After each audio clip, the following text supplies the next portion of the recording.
दिल्ली, बंबई, कलकत्ता और कर्नाटक के high court समेत देश के 6 राज्यों में जजों की वैकेंसी थी। व्यवस्था यह है कि चीफ जस्टिस और सुप्रीम कोर्ट के 2 सीनियर जजों का कॉलेजियम कुछ लोगों के नामों की सिफारिश करे। इस सिफारिश के आधार पर ही राष्ट्रपति हाई कोर्ट के जजों की नियुक्ति करते हैं।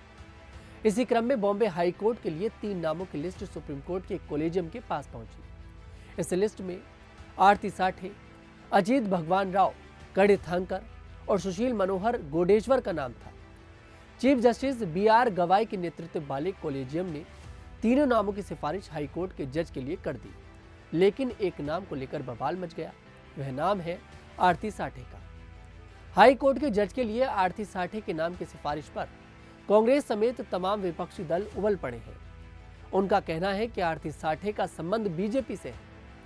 कांग्रेस की सोशल मीडिया प्रभारी सुप्रिया श्रीनेत ने कहा कि आरती साठे तो भारतीय जनता पार्टी की आधिकारिक प्रवक्ता है। उन्हें अब बॉम्बे हाई कोर्ट का जज नियुक्त किया गया है। यह कहते हुए श्रीनेत ने जुडिशियल इंटीग्रिटी को श्रद्धांजलि भी अर्पित कर दी। शरद पवार गुट के एनसीपी के विधायक रोहित पवार ने भी इसे न्यायपालिका की स्वतंत्रता और निष्पक्षता पर खतरा बताया है। आपको बता दें कि आरती साठे बॉम्बे हाई कोर्ट में वकील हैं और टैक्स मामलों की एक्सपर्ट मानी जाती है। सामान्य मराठी परिवार में जन्मी आरती साठे का न्याय करियर 20 साल का है। कानून और राजनीति उन्हें अपने परिवार से विरासत में मिली है। वे खासतौर पर डायरेक्ट टैक्स, इनकम टैक्स जैसे मामलों में माहिर बताई जाती हैं।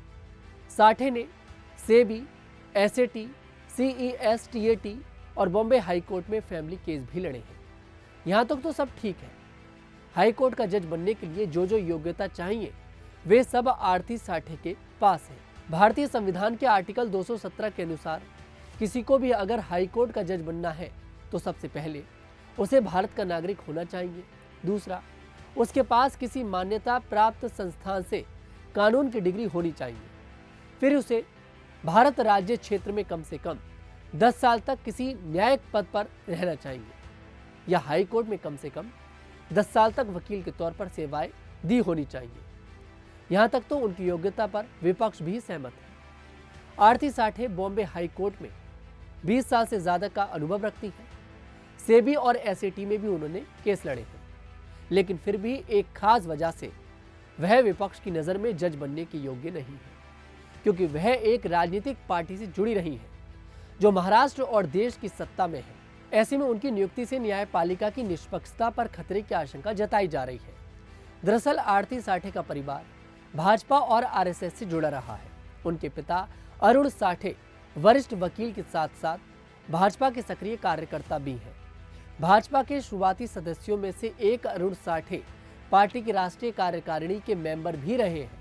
उनकी बहन सुमित्रा महाजन भाजपा से सांसद और लोकसभा की स्पीकर भी रह चुकी है। परिवार के राजनीतिक बैकग्राउंड ने उन्हें भी पॉलिटिक्स में आने को प्रेरित किया और वह वकालत करते हुए भाजपा में एक्टिव हुई। उन्हें मुंबई बीजेपी की लीगल सेल का प्रमुख भी बनाया गया। साल 2023 में आरती ने एक बड़ी छलांग लगाई जब महाराष्ट्र भाजपा ने उन्हें अपनी आधिकारिक प्रवक्ता बना दिया। इंडियन एक्सप्रेस के सूत्रों के मुताबिक प्रवक्ता बनने के बाद भी वह आम कार्यकर्ताओं की तरह नियमित तौर पर दफ्तर नहीं आती थी। उनकी प्रवक्ता के तौर पर नियुक्ति बस प्रतीकात्मक थी। हालांकि जनवरी 2024 में उन्होंने न सिर्फ इस पद से बल्कि पार्टी के प्राथमिक सदस्यता से भी इस्तीफा दे दिया। इसके 1.5 साल बाद अब वह बॉम्बे हाई कोर्ट में जज बनने जा रही हैं, तो सवाल उठेंगे ही। हालांकि एक्सप्रेस की रिपोर्ट में आरती साठे और उनके परिवार को करीब से जानने वाले एक वरिष्ठ वकील कहते हैं, जो लोग उनकी आलोचना कर रहे हैं उन्हें उनके प्रोफेशनल काम को देखकर ही फैसला करना चाहिए। साठे ने मेहनत से अपनी पहचान बनाई है। उन्होंने आगे कहा, वैसे भी शुरुआत में वो अभी प्रोबेशन पर रहेंगे। उनके फैसले सबकी नजर में रहेंगे, लेकिन विपक्ष बीजेपी पर हमला करने के लिए एक पेशेवर वकील को क्यों निशाना बना रहा है। भाजपा ने भी इस पर सफाई देते हुए कहा कि आरती साठे की नियुक्ति पूरी तरह से योग्यता के आधार पर हुई है। कानूनी प्रक्रिया का पालन किया गया है। साठे का पार्टी से अब कोई लेना देना नहीं है। पार्टी ने यह भी तर्क दिया कि पहले भी कई राजनेता जज बने हैं। इनमें बहारुल इस्लाम, KS होगड़े, आफ्ताब आलम और FI रोबेलो जैसे कई नाम शामिल हैं। फिलहाल एक पार्टी के पूर्व प्रवक्ता को जज बनाना, ये फैसला आपको कितना सही लगता है और कितना गलत? आपकी राय इस पर क्या है? कमेंट सेक्शन में जरूर बताइएगा। मैं तनुज दीक्षित फिर आपसे मुलाकात करूंगा, तब तक के लिए हमारे साथ देखते रहिएगा न्यूज़ 15।